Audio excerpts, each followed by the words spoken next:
Pollster US 2020 is produced in cooperation with A4 Media. This episode was recorded Tuesday, October 20th. Please enjoy.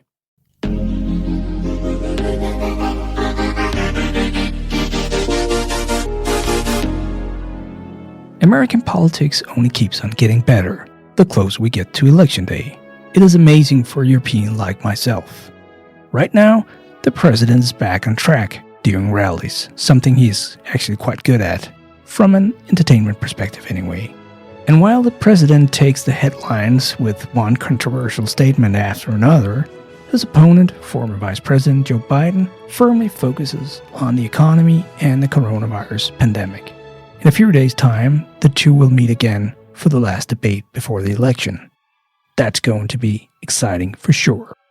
Today's show will focus on the current state of the election, on voter turnout, on the state of Ohio and Pennsylvania, on the senatorial elections, and much, much more.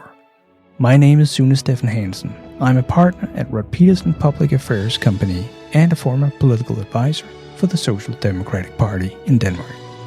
Joining me for a discussion about the U.S. election are Republican strategist from South Carolina, Chip Felgel, and Democratic strategist from Washington, D.C., Jim Arkadis, and of course, our great producer, Thomas Nørskov.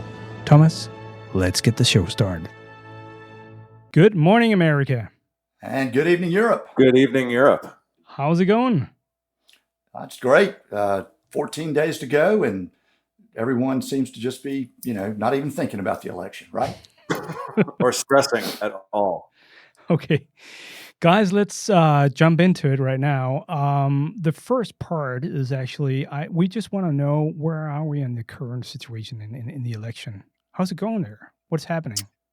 Trump seems to have been totally cured of coronavirus and is not shy about telling the world about it. He is resuming an aggressive schedule of rallies in places like Erie, Pennsylvania, where he is today. He's been to Florida a couple times. He's been to Georgia. And he's told his team that after the second debate, which is going to be on this Thursday, he wants to resume a schedule of doing 2 to 3 rallies a day, just hopscotching all across the country. And I think there are two big implications from this. Number one is that it shows he's behind, and the places that he's going, he's clearly, trying to pick up states or re-win states that he already carried in 2016. And the second is, which is a big topic, is it's also indicative of the fact that he's running out of money. And what do you mean by that, Jim? Well, the Biden campaign has just raised crazy amounts of money. In the third quarter of this year, they raised $383 million, which just breaks all kinds of records. Yeah. The Trump people raised, I think, about $100 million less. Don't quote me exactly on that, but it's somewhere in that category. But the bigger story is that the Trump people had this massive financial advantage last year, and they spent it like drunken sailors. Like his former campaign manager is buying Lamborghinis and houses in Florida. He's taking expensive yacht trips. He's spending all this money. And now the Trump campaign actually find itself. What's that? He's also been arrested and committed. I was just going to say, he beat up. That's a very sad story, actually, right? Yeah, but the bottom line is that they've basically set a bunch of money on fire and gotten no discernible benefit from it. And Trump has to run around these states and do these live appearances to try and get media coverage because they can't pay for advertising as much anymore. And you see this all throughout the country where the Trump campaign is pulling ads off of TV because they don't have the budget, while Biden's just going up and up and up. But Jim, they pulled ads in Ohio. They pulled ads, I think, in Iowa, Arizona, I believe, Arizona as well. And think about it; he's able to use the trappings of the presidency because invariably he's doing outdoor big rallies, and they do it on a tarmac at an airport, and they conveniently park Air Force One right behind the stage. And so forth. So they get all the trappings of the office, and they are using it strategically and I guess smartly. If they don't have any money, this is their best play: is to use all those trappings of the office to their benefit because they will get coverage that they can't pay for. I'm not quite sure I get this. How come you get money from a rally? It costs money. No. Well, you get free media coverage in the local press. No, but I mean, like Trump, just by opening his mouth, would get free media coverage. He gets the headline all the time.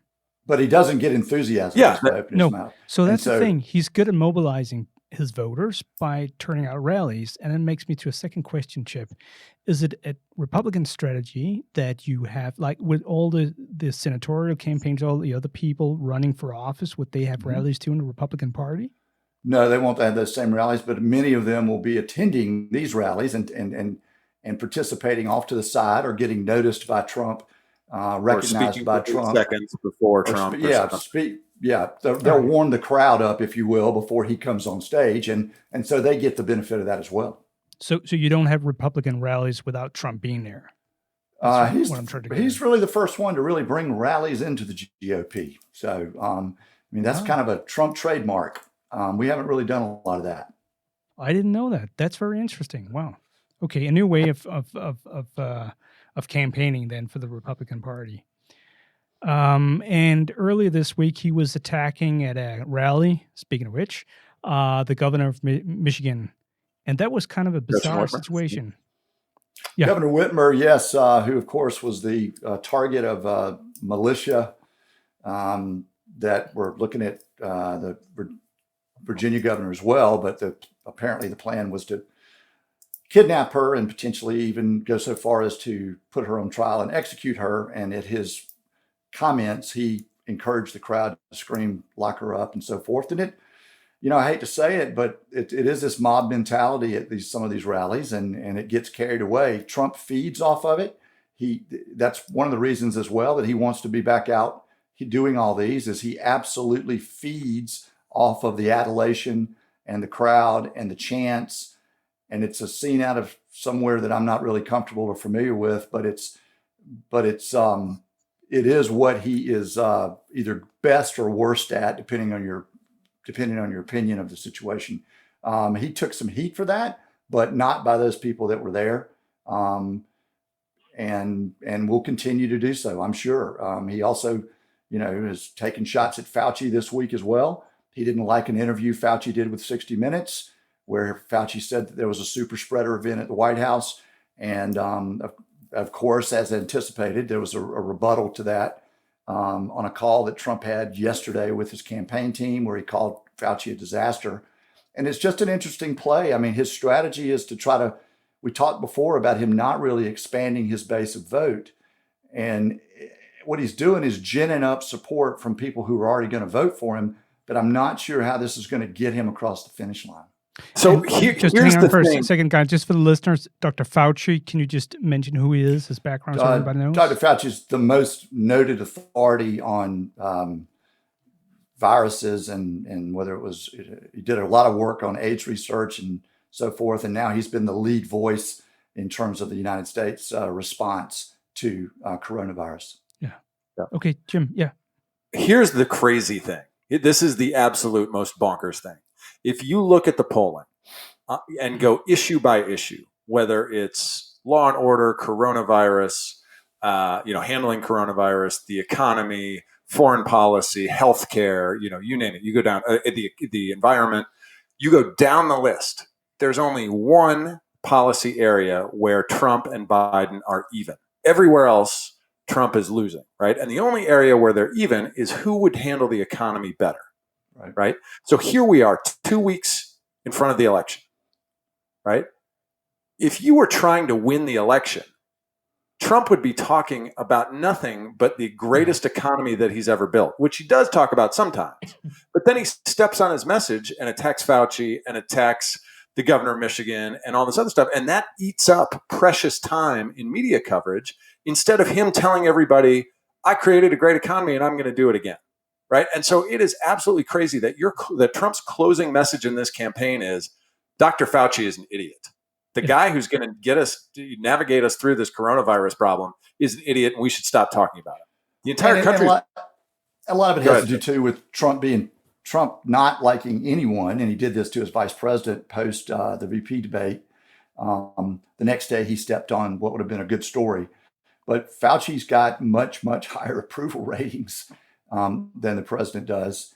Absolutely. in the country. And he does he gets off on a tangent, he gets fired up, and he does seem to be stepping on his own message. And I know there's a lot of hand-wringing within the campaigns of Senate candidates, congressional candidates that are in tight races, because they would like the coattails of that economy to be able to talk about that as well. And when the president goes off message like this, and gets fired up and takes shots at people that are respected, he's really doing himself a disservice in the closing weeks of the campaign. So Chip, you're a Republican strategist. You know the party from the inside. You know a bunch of people. Is there no way you can actually get to him with a message about, Mr. President, you need to stay on this message? Like, does he not listen to anyone? Many have tried and many have failed. There does not seem to be an ability within the campaign to marshal his focus on the issues that matters most to his campaign. And there's already a lot of finger pointing. There's stories being leaked now, people pointing fingers at each other about what went wrong here, and why they find themselves in this situation. But it is very difficult, and I wouldn't say I feel sorry for his campaign manager, but he's in a difficult spot, because keeping him on message at this critical time is very, very difficult.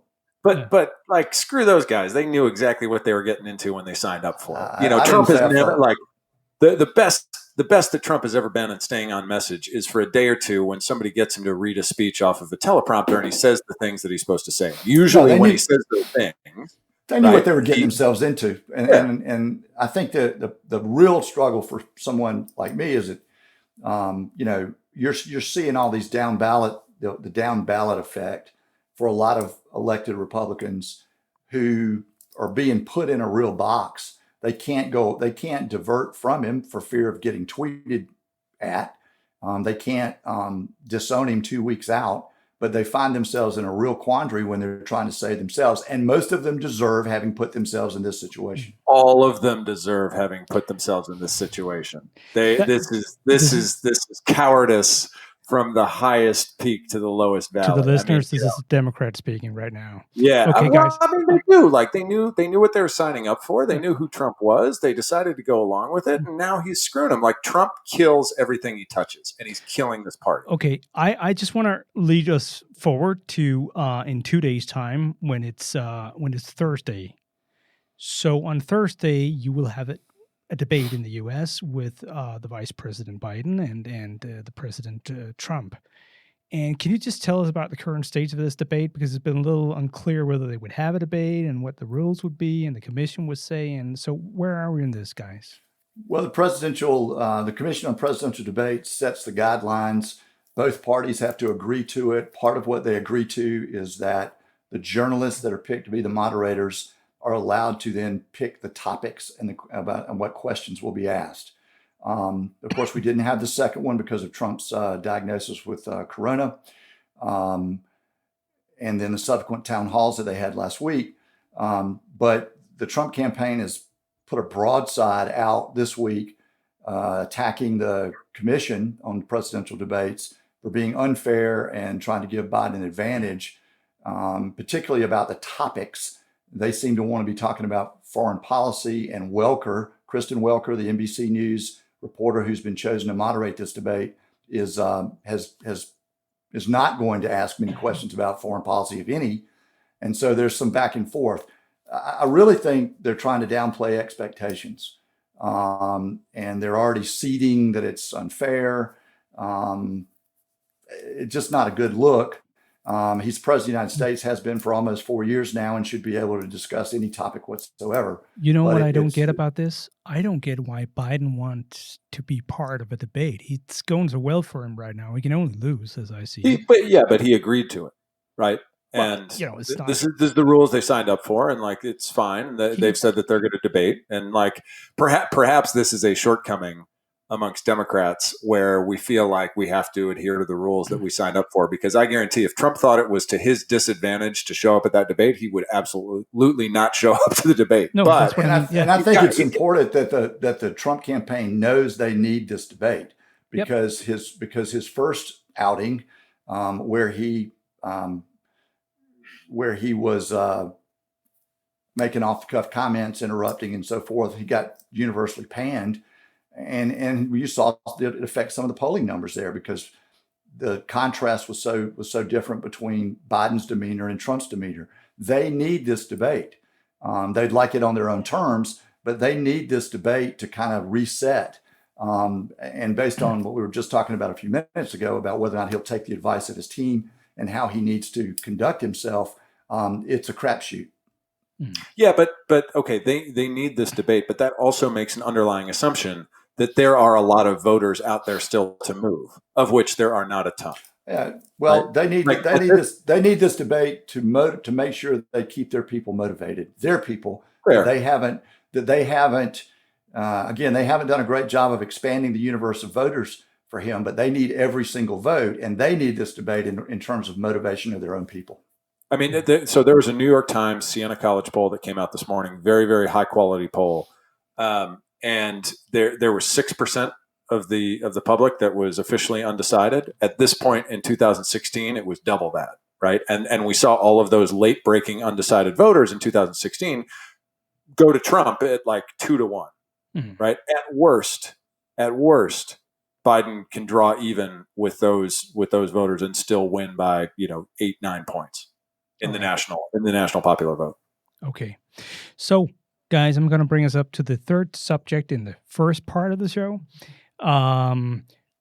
We need to talk about the voter turnout. It's a huge thing in the U.S. It's not, in Europe, we always talk about, can we get a voter to switch for another party? That would be the success, right?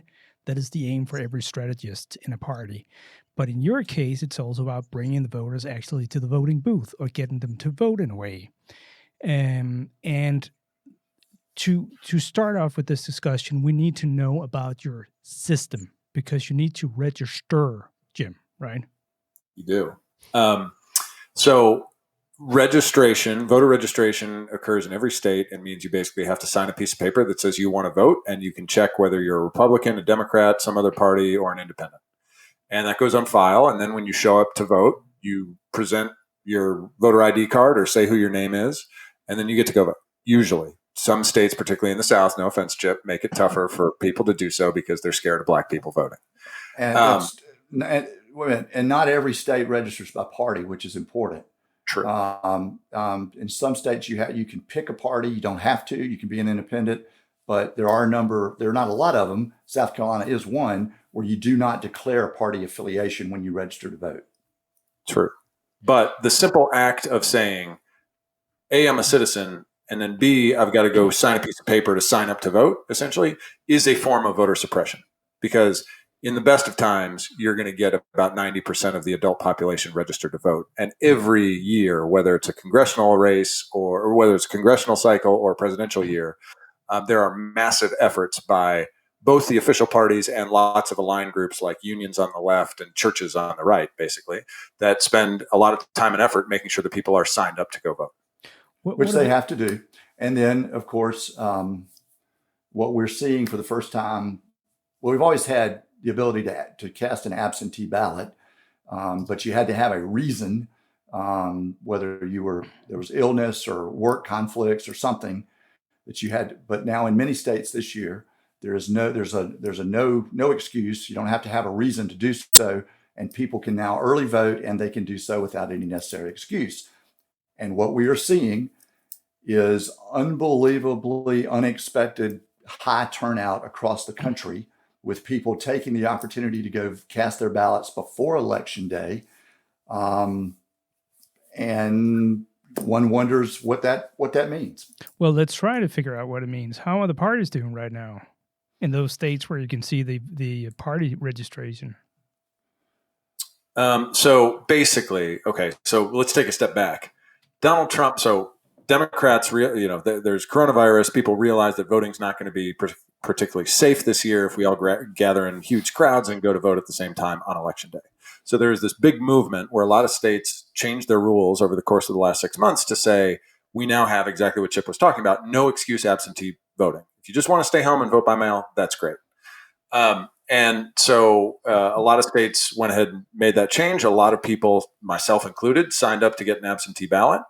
and then turned it in and turned it in early. Now, Donald Trump spent the better part of the last 6 months saying that that mail-in ballots, absentee ballots, was going to lead to massive amounts of voter fraud. It's not true. Should we distinguish here, because that's been part of his argument? There is a request for an absentee ballot, and then there are certain cases where states are sending people ballots out, and that's what Trump has complained the most about. I don't necessarily agree, and there's no evidence suggesting massive voter fraud. But what his big thing has been, not so much if I decided I wanted to vote absentee and I requested my ballot.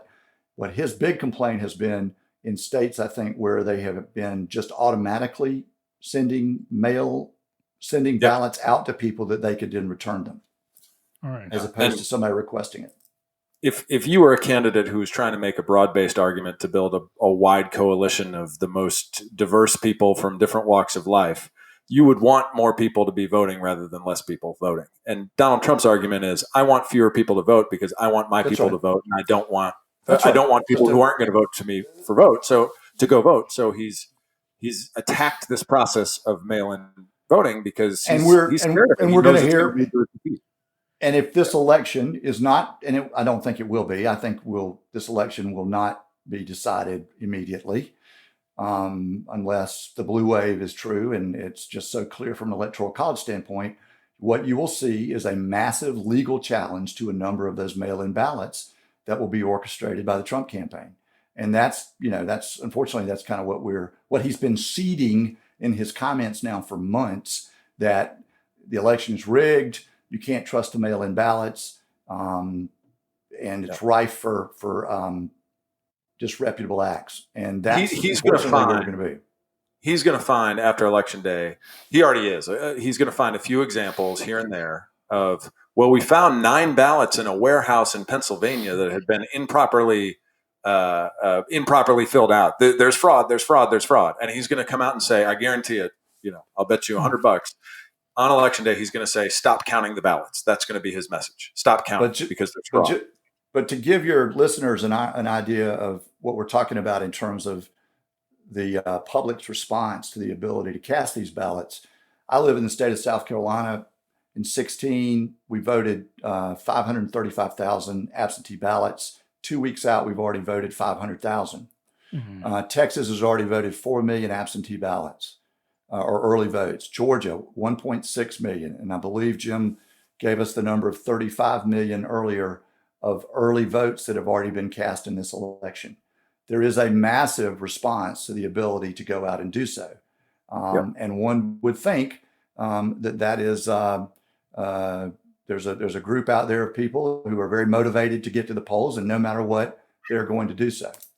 Well, so I would imagine that the older voters, which are basically still pro-Trump, that they would that's not true. Well, that's not true. They're not quite. I mean, it turns out when part of your message is that older people should die of coronavirus, they tend to not vote for you quite as frequently. I understand, Jim, but Biden doesn't get 50% yet. Oh, hold on. We're going to go look some stuff up while you're talking. But go ahead. Okay, I'll talk in a meanwhile then. So what I don't get is, like, why would you like, the old people would obviously like to vote on the ballot, right? Mail-in ballot.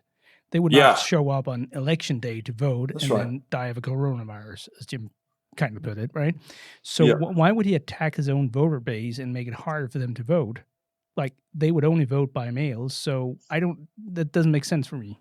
Well, the irony of that question is that while he has been on the stage campaigning and screaming about election fraud and mail-in ballots, I mean, look, the Republican Party has always been one to have a very robust absentee ballot program historically for that very reason.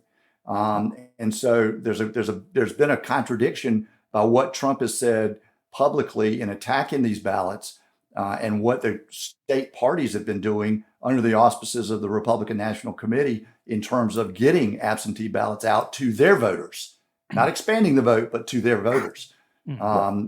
It's just another contradiction. And well, not only, as highlighted by the fact that Donald Trump himself, surprise, surprise, votes by mail. Right now, here you go, Suna. You ready? Yeah. New York Times Siena College poll out this morning. Joe Biden is winning voters over the age of 65 by 10 points, 51-41 with 6% undecided. And I think most of that has to do with, I think most of that's probably got to do with coronavirus response. Yeah. For sure. Sure. Yeah. Okay. Also, here's another good number, just because we were just talking about it. Voters over the age of 65, 70% say they will vote by mail. Yeah. Okay, let's see if that number stays like this for the next 2 weeks. So, guys, I just want to go back to the registration part, where because that's got to be an advantage for the parties. I got this amazing number that in Pennsylvania, you had 2.2 million voters, eligible white voters without a college degree, which would be obviously something that would be of Trump's and the GOP's interest, because this is a potential, like they would back him, right? And so he has been, like, the Republican Party has actually, as I understand, spent quite a lot of time trying to register voters from their base in different battleground states. Is this not correct? It is correct. I think they have certainly targeted those states, and they've targeted that demographic. Yeah. And they've made a very concerted effort to get those people registered. Yes. And we talked about Florida at the last program, and as I understand it, Florida is actually one of those states where the Republican Party is doing quite well here. Could this play into a case like, how serious is this? Biden. This goes back to the fundamental decision about how you treat coronavirus, because the Biden campaign made a decision in the spring when it got bad that we're going to lay back. We're not going to go be knocking on doors. We're not going to be out as much in public because we want people to be safe. Trump said, screw that. We're going to register people. And it has paid dividends in that we've seen a recent surge of, as you said, white non-college voter registration. And so how that plays out, it might affect the results in a couple states. If they may get a point or up to 2 points addition to their total in places like Pennsylvania, maybe Florida, maybe Ohio, et cetera, because of this registration advantage. And that may be enough to save a couple states that they otherwise would have lost. Now, is it enough to fundamentally affect the outcome of the election? I doubt it. Is it enough to make things a little bit tighter than they otherwise would be? Probably. And getting someone to register and getting someone to then cast a ballot are also two different things. Yeah, that's true. It's kind of like a double thing now. Okay, you mentioned Ohio, you mentioned Pennsylvania, Jim, there, and Chip. That's going to lead us to the next part of the program.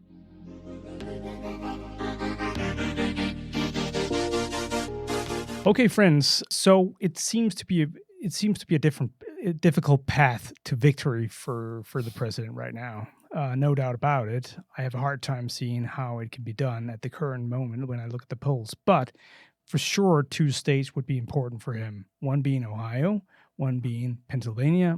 As Jim called it, my beloved blue wall. And could you guys tell us about those 2 states? Because they're kind of crucial for the Trump campaign. Well, I think. Go ahead, Jim. I think Chip, you're first. I'll give my 2 cents, and then we'll let Jim talk about Pennsylvania, particularly Ohio. I will just say, as a state that is, depending on what you look at, Trump's got a slight lead. You look next day, you see Biden has a slight lead. Ohio's a state that it would be one that's had a lot of effects of economics and so forth. Well, the whole country has, so that's probably not fair. I mean, I would think that of the 2, Ohio would be more likely to go to Trump if he doesn't. Between those 2, I think Ohio's a better shot for him, and that's just because of the state and makeup. Pennsylvania is obviously critical. We're seeing a lot of Trump was there yesterday or today. Biden's spending a lot of time there. Biden's originally from Pennsylvania, so there's a personal thing there as well. But I think it's also important to look at a state like Pennsylvania and recognize that there are 3 different We talked about Florida being different states within a state. I think you can make the case that Pennsylvania is as well, because you have the Philadelphia area, you have all of that expansive area between Philadelphia and Pittsburgh, and then you've got a different demographic, if you will, in the Pittsburgh area. Certainly very different than what you've got in Philadelphia. So a huge challenge. And again, it'd be great to own a television station in one of those states right now. So my favorite saying about Pennsylvania, to Chip's point, is Pennsylvania is Philadelphia on one side, Pittsburgh on the other, and Alabama in the middle. I think that's a shot at the good people of Alabama, but I'm not sure. So what I've been kind of a little bit interested in, possibly a little bit, is the fact that you mentioned this earlier, Chip, that Biden is actually from Pennsylvania, right? He has a personal history. Scranton, Pennsylvania. Yeah. And still, he's not doing that well in the polls.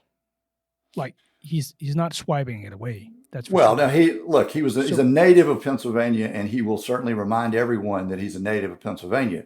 But he spent most of his life representing the state of Delaware in the U.S. Senate, so he has ties there. But it's not like he's been on their ballot, which is really what's more important. He hasn't been on their ballot for the U.S. Senate. No. Whereas he was, of course, with Obama for the presidential race. So he has that tie, but I just want to ask you, Chip, because you're a Republican strategist. If you look at it from a Republican perspective, how come that the GOP, the Republican Party, is doing so well in Pennsylvania right now, despite the fact that Biden has his personal history and his profile is actually pretty good with Pennsylvania? Well, it's probably part of that state that Jim referred to as being like Alabama.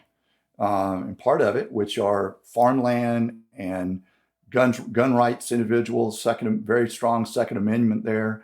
You look at Pittsburgh, and that's become a little bit of a tech area, I guess, entrepreneurship and this kind of thing. So I think from an economy standpoint, certain issues, whether it's the economy or whether it's a Second Amendment, pro-life in some parts of that state that aren't the same in others. I think some of those issues, Jim, connect a little bit better with maybe other regions of the country.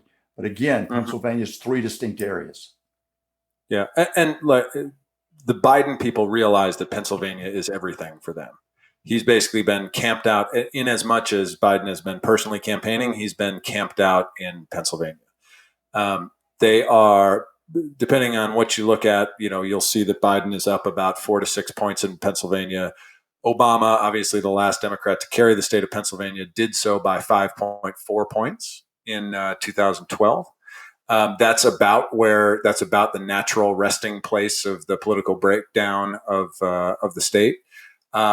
They know that Pennsylvania is essentially the tipping point state in the blue wall because Michigan and Wisconsin look a little bit better in the polls, like around 7-8 points a Biden advantage. But think about the disaster scenario for Biden. He is going to win the national popular vote.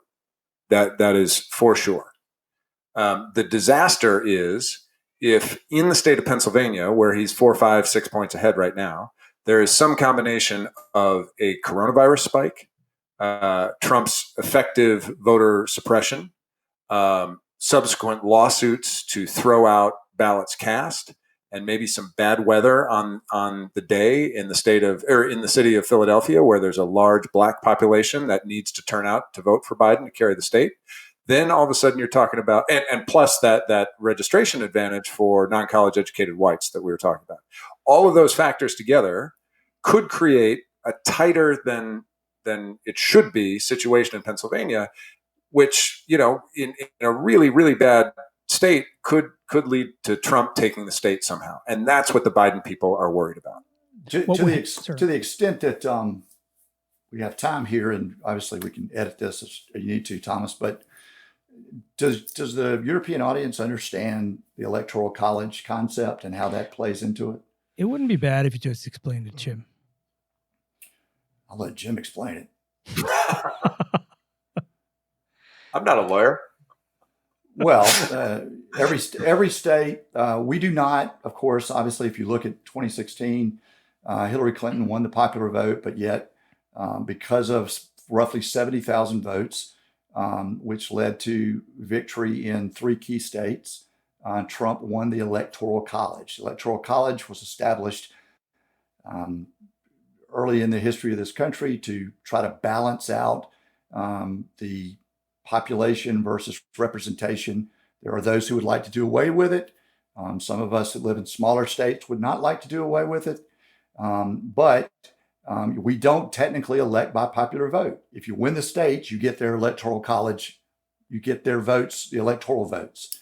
And that leads to controversy. And the electoral, so in the electoral college, each state is appropriated the number of votes equal to its congressional representatives. Right. So you have the members of the House of Representatives, the lower house, which varies by state, +2 because every state has 2 senators, right? So think about what that does. In a state like Wyoming, where there are 400,000 people, they have 3 electoral college votes, right? And now I live in Washington, D.C., and even though we don't have representation in Congress, we have 300,000 votes because we have observing members of Congress, and obviously American citizens live here and should vote in the presidential election. But the population of D.C. is about 700,000. So equal weight is given to Wyoming and to D.C., even though D.C. has about twice the population of Wyoming. So the Electoral College creates a power balance that shifts the weight of the presidential election slightly towards states that have lower populations. South Carolina has 7 congressional districts, 2 U.S. senators, 9 votes. All right. Okay, that was very good to just summarize this to understand the college, electoral college. So basically, so let's just move towards Ohio, which Trump actually seems to be able to win, as far as I can see in the average of polling. And it's a state that I've been there with you, Jim, actually, and it was kind of I think I understand why. 5 days of your life. Exactly, and I wanted to go there. Remember, this was not a romantic trip for the record. No. We're a bunch of other people with us. We're not alone with 2 candlelights at all. No, that's not how it worked.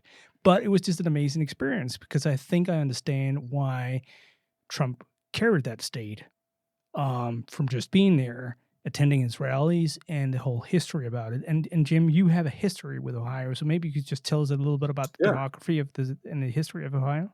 Sure. I grew up in Ohio. I grew up in Cleveland. Lived there for 12 years of my life. Ohio is traditionally the swingiest of swing states. It always sort of came down to Ohio and Florida in presidential years up until about 2008, when Obama kind of changed the map a little bit.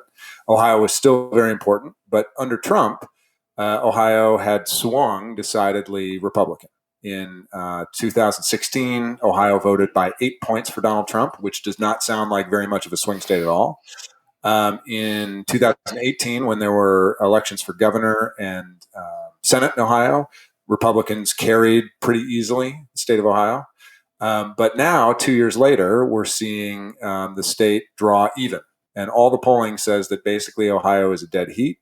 And we don't know who's going to win. So it's back in that category. Now, I would guess that Trump still holds the upper hand slightly in Ohio, and I would be very surprised if Joe Biden were to win it. But the demographics of the state basically is a large urban area in Cleveland where there's a substantial black vote that the Democratic Party depends on churning out. And just to give you an example, in the 2012 election, the Obama campaign modeled the fact that if they could get 200,000 black voters in Cleveland to turn out, they would win Ohio. And they got 200,012 or something. So that's how important the black vote in Cleveland is to the Democratic Party's success in the state of Ohio. There's state capital Columbus, and then there's downstate, a large city, which is actually which tends a little bit more conservative, actually, Cincinnati. And then there are a few other population centers and a lot of farmland. And so it's very swingy, and it had gone to Trump, and now it's maybe back in the toss-up category. And there was this particular story that kind of caught me that time because during the 2016 presidential campaign, Trump came to Ohio. They had a very famous assembly that was the Lordstown Assembly. General Motors made cars there, right? And he came to the factory of the area and said, "This is what we need to protect American people. These assemblies, American jobs should stay in the U.S. They should not go overseas. Should not go to China or anywhere else in the world, right? Yeah. And it actually turned out that during the election of Ohio, a bunch of people turned out from that area. That message really resonated with their fear of a globalized economy where jobs disappeared. We get this. We have the same thing in Europe. We see the same propensities of sort of thing. So, and then shortly after the election, General Motors announced that, well, we're going to close the plant, Mr. President. You can't stop us. Yeah. And so basically, you could argue the fact that certain voters would feel like that was a fraud, what he said. But how did they look upon this? Because it was huge debate in Ohio back in 2016. How did they look about that situation that the president actually wasn't able to save the plant? Yeah, I mean, these kind of stories are why Ohio is closer this year than it was 4 years ago. Trump has clearly failed to deliver on those promises. He's tried to exercise the power of magical thinking, where he thought that, I'm such a deal maker, I'm going to go and tell the CEO of GM that she's got to go back there and start producing cars. And it's just not happening. And, reality is really tough sometimes. And the reality of the situation is that those jobs have not easily come back. And I would note also that even before the coronavirus and Trump's handling of the coronavirus tanked the economy, we were in a manufacturing recession in the United States of America. And, anecdotal evidence of those factories in Lordstown closing are evidence of it. Yeah. Okay, guys, before we turn over to the next part of the program, Chip, who will carry the state of Ohio? Who will carry the state of Pennsylvania? I think Trump wins Ohio and Biden wins Pennsylvania. What do you say, Jim? Yeah, I mean, I basically agree. I think Trump probably sneaks out Ohio by a point or two, and Biden should win Pennsylvania by 5. All right, good. Well, we're going to see about that in 2 weeks' time. Okay, guys. So the presidential election is not the only election. You have a bunch of elections, and you actually have the senatorial elections too. And I would wonder, could one of you please tell me about, one, how many elections are there with senators? 2, why would a senator be important in the U.S.? Like, what is the power of a senator? Excuse me. I think it's important to realize that the Senate controls judicial appointments. The Senate is considered the 100 members of the most exclusive club, if you will, politically. I think Republicans are defending how many seats this time around, Jim? Too many. A lot. Yeah, it's a lot. Yeah. But they're facing challenges in Maine, where in Maine, North Carolina, South Carolina, Iowa, Arizona, Texas, Georgia, and Colorado. And of those, only Texas, I don't think I mentioned Arizona. Texas is the only one out of that list where they feel really good, or they feel pretty good. It could flip the Senate. It handles Supreme Court nominations and confirmations. And it is seen as a stopgap, if you will, from the Republican perspective, that if they won't win the House, and if they lose the presidency, the perception there is that they can at least stop legislation that they are not in favor of in the Senate. It is a very important part of the branches of government in the United States, and those senators carry a lot of, particularly those who have seniority, can carry a lot of power and a lot of weight as it relates to critical legislation and rules changes here in this country. It's the Senate is says it is the world's greatest deliberative body because it demands such sweeping bipartisan consensus to pass anything. Traditionally, you need not 50 but 60 votes in the United States Senate to approve major legislation, and each individual senator has great power to put a hold on a judicial nominee or a nomination for a cabinet position or any major piece of legislation, just because they don't want it to go through in its current form. And so senators wield enormous power in the United States system. And so many of the Republican senators are up for election right now, and certain, like a bunch of them seem to not do that well. As I can count it, we're talking about where Republicans are not doing necessarily that well. They have something to defend, sort of saying, right? North Carolina, Colorado, Maine, Arizona, Montana, Georgia, South Carolina, right? Am I missing something? So that's a lot of states. Like, how come all these Republicans are suddenly under a threat, Chip? Why is that? I think that in part it is probably the Trump effect, to be honest with you. There's been so much blind support for this White House, and that has created a backlash and to the benefit of the Democratic candidates that are opposing them. Maine's Senator Collins has been very wishy-washy. That's created a lot of ire there. Sarah Gideon's giving, I think, up +4. Tillis has had a lot of problems. She's Democratic challenger. Sarah Gideon is the Democratic challenger there. In the state of North Carolina, Tom Tillis already had issues. Cal Cunningham's run a pretty good race there, but he's kind of stumbled a little bit lately with some personal revelations. Indiscretions. Cunningham, indiscretions, but he's still up +3. Tough race in Iowa for Joni Ernst. Against Greenfield, I believe it is. Yep. Up 5 there. Mark Kelly, the husband of a former congressman who was shot by a deranged gunman a number of years ago, former astronaut, is leading Martha the incumbent Martha McSally, the incumbent Republican there. The interesting two states that Colorado with Cory Gardner, who's been a real big supporter of the president, is facing a challenge from former Governor Hickenlooper.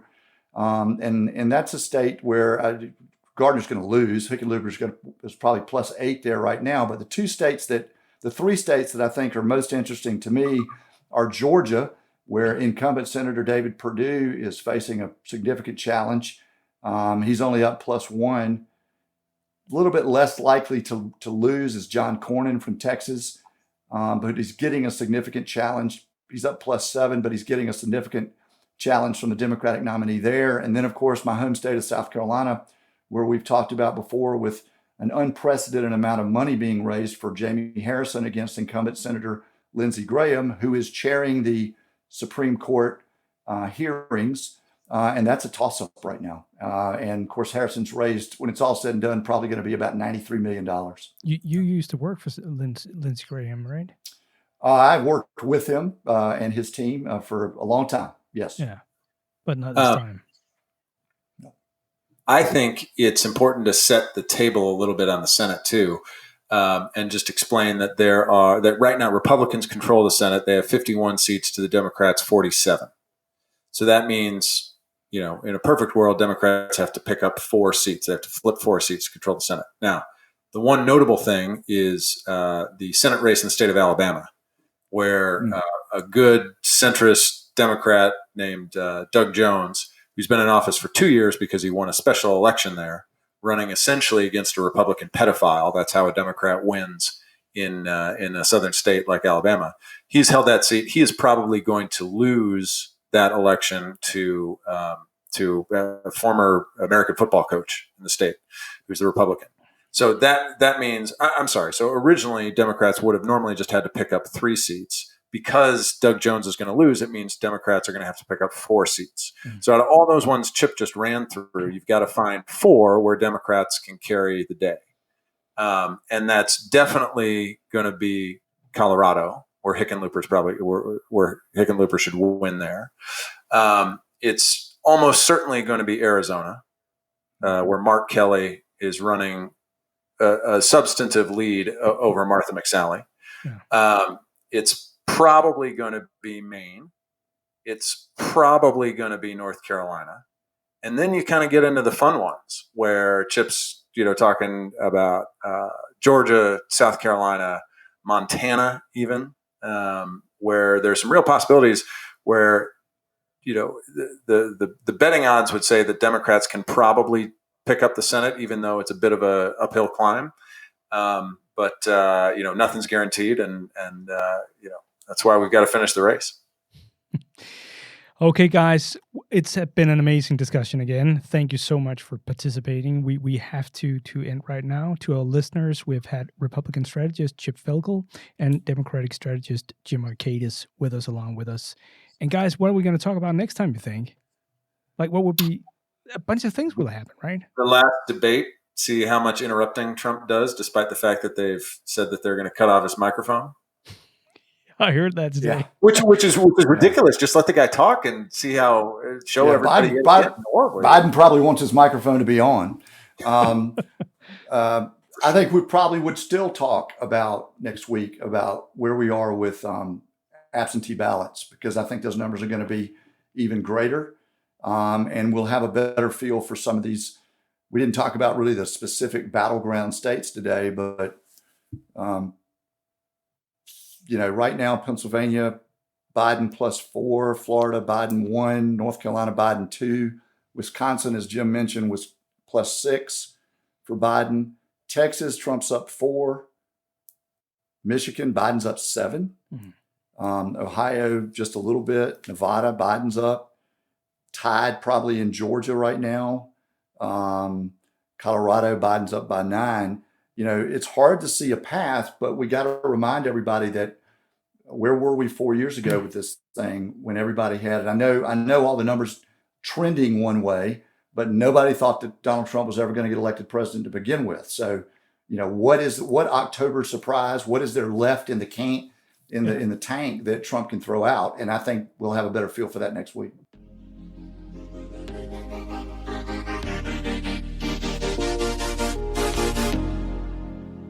Pollster US 2020 is made in cooperation with A4 Media. Find us on Libsyn, iTunes, Spotify, YouTube, or where you usually find your podcasts. If you like this podcast, please remember to follow us on Facebook, Twitter, and LinkedIn, and remember to subscribe in your podcast app. Thank you for listening.